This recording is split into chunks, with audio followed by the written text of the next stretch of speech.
بسم الله الرحمن الرحيم. السلام عليكم ورحمة الله وبركاته. ازيكم يا جدعان؟ عاملين ايه وايه الاخبار؟ يا رب كل الناس تكون بخير وكل شيء تمام معاكم.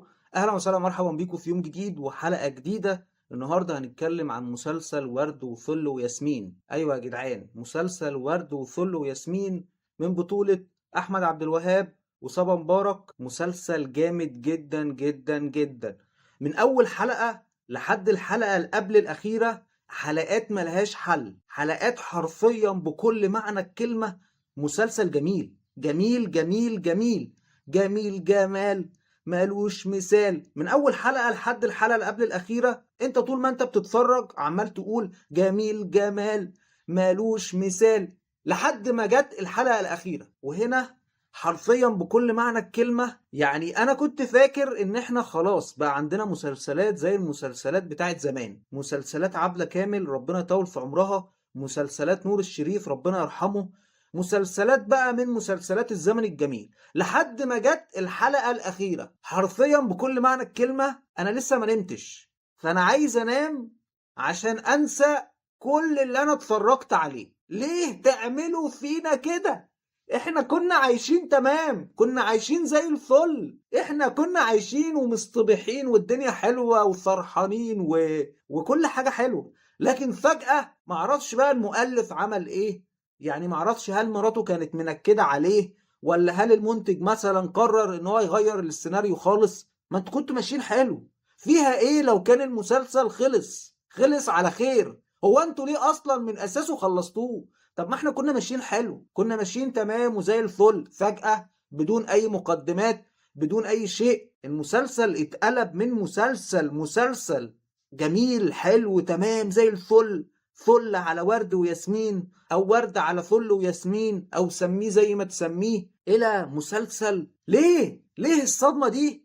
ليه تصدمونا؟ ليه تقرفونا؟ ليه تخنقونا؟ وفجأة بدون أي مقدمات يقوم حاطينك قدام الأمر الواقع، والأمر الواقع يدوس عليك زي القطر كده بالظبط. حرفيا بجد بجد بجد، لو انت هتتفرج على المسلسل ده في حالة ان انت ما كنتش اتفرجت عليه اصلا من اساسه، نصيحة لوجه الله تعالى، بلاش تتفرج على المسلسل ده، او اتفرج عليه من الحلقة الاولى لحد الحلقة ال 14. اوعى تتفرج على الحلقة الاخيرة، يعني بجد بجد انا ما اعرفش ليه، ايه السبب، ايه السبب العلمي، السبب المنطقي، المبرر الدرامي؟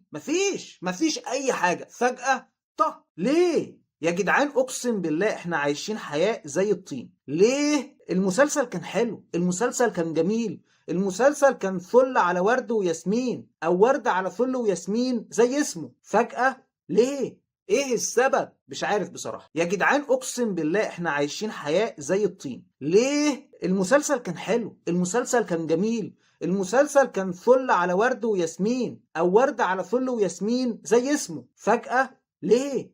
ايه السبب؟ مش عارف بصراحة. يعني المسلسل تمثيل، اخراج، تأليف، تصوير، انتاج، مونتاج، كل حاجة زي الفل. بجد يا جدعان مسلسل سكرة حرفيا بكل معنى الكلمة. لكن الحلقة الأخيرة يا جدعان بجد، ليه القلبة دي؟ ليه الصدمة دي؟ انا بجد مش عارف، مفيش اي تفسير منطقي للي انتوا عملتوه لحد دلوقتي. انا عمال افكر ليه يا عم المنتج وافقت ان الحلقة الاخيرة تبقى بالشكل ده؟ بصراحة يعني احنا ليه؟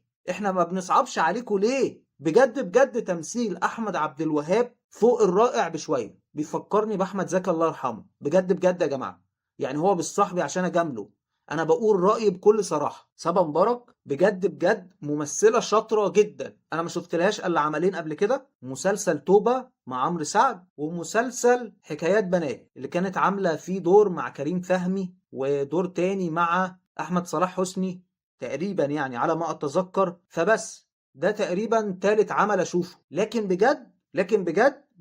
بجد ممثله شاطره. واحمد عبد الوهاب ما شفتلوش الا عملين قبل كده، مسلسل الكابتن مع اكرم حسني ومسلسل كامل العدد مع شريف سلامه ودينا الشربيني. وقبل كده انا كنت عارف ان هو بيكتب، ان هو مؤلف وان هو كتب كذا عمل، بس انا مش فاكر بصراحه هو كتب ايه. لكن بجد الاخراج لا بجد 10 على 10. والتأليف بقى يا جماعة تقريبا وائل حمدي وعمرو سمير عاطف أو عمر سمير عاطف، اللي هم أصلا ليهم تجارب سابقة رهيبة يعني ناس خبرة، والمخرج برضو كويس بس انا مش فاكر اسمه بصراحة، لكن المخرج كان عامل حاجات حلوة قوي. وطبعا العمل من انتاج شركة اوروما، حاجة زي كده مش متذكر اسمها، لكن هي شركة اصلا جامدة. فالعمل حلو بصراحة، العمل حلو، لكن من الحلقة الاولى للحلقة ال 14 يا ريت بعد كده، يا ريت بعد كده بالله عليكم لما تيجوا تعملوا اي حاجة وحشة زي دي تقولوا لنا قبلها، عشان انا بصراحة اتأذيت نفسيا وقررت ان انا ارفع قضية على شركة الانتاج اللي عملت مسلسل ورد على فل وياسمين.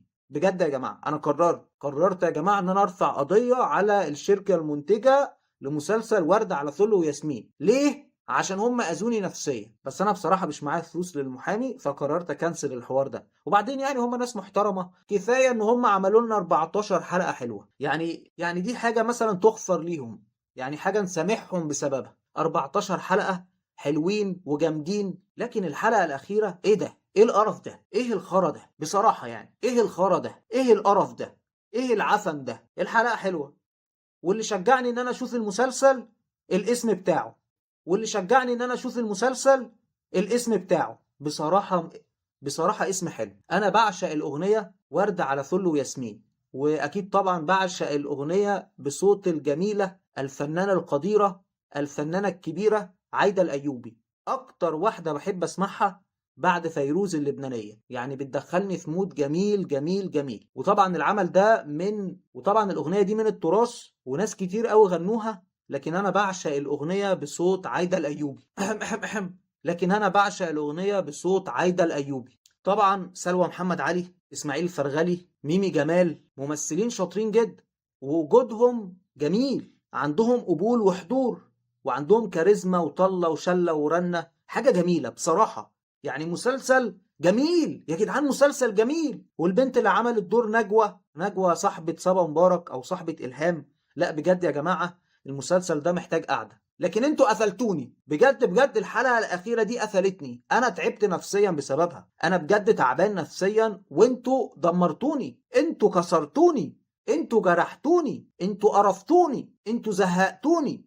ليه يا جدعان تعملوا 14 حلقة جامدة وتيجوا في اخر حلقة اللي المفروض ان هي حلقة اخيرة تعملوا نهاية كارثية بهذا المنظر؟ حاجة في قمة الخراء، حاجة في قمة الهراء. انا بصراحة مش عارف لحد دلوقتي ليه وازاي وامتى وفين وعشان ايه تدمروا المسلسل من المسلسلات اللي مهما تشوفها مش هتزهق منها. مسلسلات زي مسلسل المال والبنون، مسلسلات زي الحاج متولي، الكوميديا جميلة، الكوميديا ظريفة، الكوميديا خفيفة، الكوميديا لطيفة، يعني كوميديا كده جميلة حتى ما تحسش ان هي كوميديا اصلا من اساسه. وطبعا يا جماعة لا بجد يا جماعة حلو قوي، مسلسل حلو، لكن القفلة بتاعته وحشة. واكتر دور يا جماعة ما خدش حقه وكان المفروض يزودوه شوية كان دور حسن، اللي قام بدوره الممثل اللي انا مش فاكر اسمه ايه بصراحة، تقريبا اسمه وليد فواز.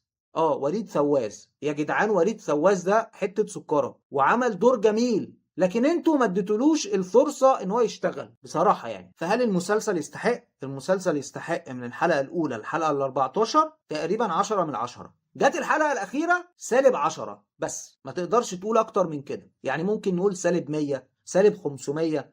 الحلقة صعبة يا جدعان، دي مش حلقة يا جدعان، راعوا ان في بني ادمين بيتفرجوا على المسلسل يا جدعان، حرام. الحلقة الاخيرة بجد بجد يا جدعان، انا بعد كده لو شفت اللوجو بتاع شركة اروما مش هتفرج عليه، بس يعني مش اي حاجة بعد كده لشركة اروما انا مش هتفرج عليها، لان بجد بجد يا جدعان ليه تموتوا الهام؟ يعني الهام عملت لكم ايه عشان تموت يا جدعان؟ ما كده كده هتموت يعني، بس ليه تقفلونا من الحياة؟ ما كان في امل وكان في حب وفي بهجة وفي اصرار وارادة وفي تغيير. يعني شخصية حسن دي يا جدعان كان عنده بدل المبرر ان هو يرجع اسوأ من الاول مليون مرة، لكنه ما عملش كده. وشخصيات حلوة بصراحة، يعني بجد بجد الكتابة حلوة والتأليف حلو والتلحين حلو. ايه التلحين ده؟ لا بجد بجد الاغنية جميلة يا جدعان، الادوار حلوة، مسلسل جامد جامد جامد، بس انتوا دمرتوه. بس انا مش هقول اكتر من كده، بحبكم في الله،